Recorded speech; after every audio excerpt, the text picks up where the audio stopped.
আয়েশ করে গাছের মূল খাচ্ছেন স্থানীয়রা, আর এই মূল থেকেই মিলবে মুক্তি। তবে এর চেয়েও আশ্চর্যজনক ব্যাপার, এই মূল চাষ করেই অল্প কয়েক মাসেই লাখপতি হচ্ছেন কৃষকরা। আমরা এই শিমুলের মূল 1 বিঘা চাষ করি, 15 থেকে 20 হাজার টাকা খরচ হয়। ইনশাল্লাহ আমরা ভালো দাম পাই, 1.5 লাখ থেকে 2 লাখ টাকা। বাজারে এই মূলের চাহিদা এতই বেশি যে সারা বছর চাষ করেও চাহিদা মেটাতে পারছে না কৃষকরা। গোটা বাংলাদেশে অনেক এই শিমুলের মূলের প্রতি যে চাহিদা, সে অনুযায়ী আমরা সবাই মাল দিতেই পারি না বাংলাদেশে। নাটোরের লক্ষ্মীপুর খোলাবাড়িয়া গ্রাম এখন দেশের অন্যতম ঔষধি গ্রাম হিসেবে পরিচিত। আব্বাস পাগল নামের একজন চাষির হাত ধরে এই অঞ্চলের চাষাবাদ শুরু হয় শিমুল মূলের।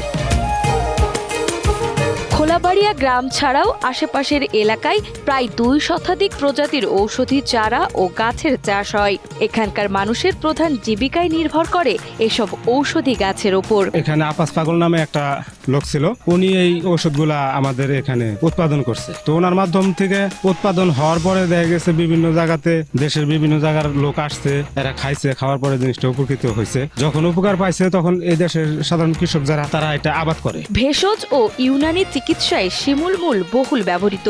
শারীরিক দুর্বলতা, অতিরিক্ত তৃষ্ণা, গ্যাস্ট্রিক, গাঁটের ব্যথা সহ নানা উপসর্গে এটি কাঁচা বা শুকনো গুঁড়ো আকারে দুধ বা পানির সঙ্গে সেবন করেন রোগীরা। প্রকৃতি আল্লাহ তাআলার একটা শ্রেষ্ঠ দান। এই শিমুল মূল খেলে আমাদের কোষ্ঠকাঠিন্য যাদের সমস্যা আছে, এটা আল্লাহর মেহেরবানিতে চলে যায়। এছাড়াও যাদের শারীরিক সমস্যা অর্থাৎ ক্যালসিয়ামের ঘাটতিগুলো রয়েছে, এগুলো নিয়মিত খেলে আল্লাহর মেহেরবানিতে মুক্তি পাওয়া যায়। সাধারণত মার্চ এপ্রিল মাসে বেলে দোআঁশ মাটিতে বপন করা হয় এই শিমুল মূলের বীজ।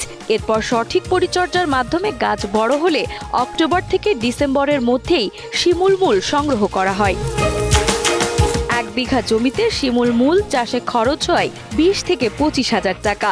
বাজারে ভালো চাহিদা থাকার কারণে 1 বিঘা শিমুল মূল বিক্রি হয় 1.5 থেকে 2 লাখ টাকা পর্যন্ত।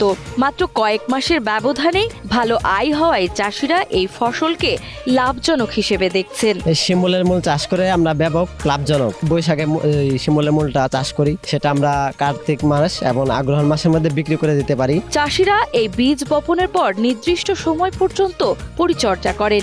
এরপরে পুরো ক্ষেত ধরে বিক্রি করে দেন ব্যবসায়ীদের কাছে।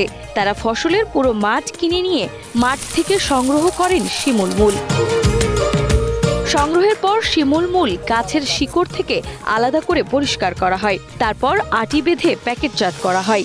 সারা বছর পাওয়ার জন্য বিক্রেতারা এই মূল মেশিনে পিষে পাউডার করেও বিক্রি করেন। জমি কৃষকের কাছ থেকে কিনে বিঘা বর্তমান বাজারে 1,80,2 লাখ টাকা বাজার। কৃষকের কাছ থেকে কিনে আমরা তুলা তারপর এটা সাইজ করে বাজারজাত করি। কাঁচা অবস্থায় আমরা বিক্রি করি, মানুষ খায়। এটা সারা বছর যাতে পাওয়া যায়, সংকট সময় যাতে আমরা দিতে পারি, সেজন্য আমরা আধুনিক পর্যায়ে ভালো করে পরিষ্কার করে আমাদের ড্রাই মেশিনে এটা পাউডার ফর্মে আনছি।